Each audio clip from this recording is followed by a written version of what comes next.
এখন আমরা দেখবো মিল্ক স্যাম্পলের মধ্যে অ্যাডাল্টারেশন হিসেবে মিল্ক পাউডার উপস্থিত আছে কিনা। তো মিল্ক পাউডার ডিটেক্ট করার জন্য আমাদের কি করতে হবে? প্রথমে 10 ml পরিমাণ মিল্ক স্যাম্পল একটি টেস্ট টিউবের মধ্যে নিতে হবে।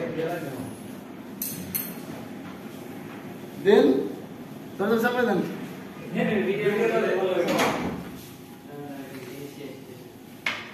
দেন আমরা মিল্ক স্যাম্পলের সাথে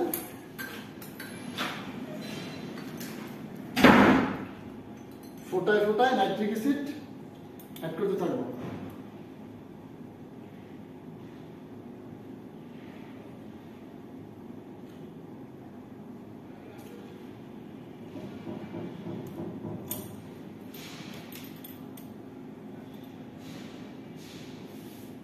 নাইট্রিক অ্যাসিড অ্যাড করা হয়ে গেলে আমাদেরকে দেখতে হবে এর কালারটা অরেঞ্জ কালার ধারণ করবে কিনা। আমি দেখতে পাচ্ছি এটা ইয়েলোইশ মানে হলুদাভ কালার ধারণ করছে, এটা মিল্ক পাউডার ফ্রি আছে।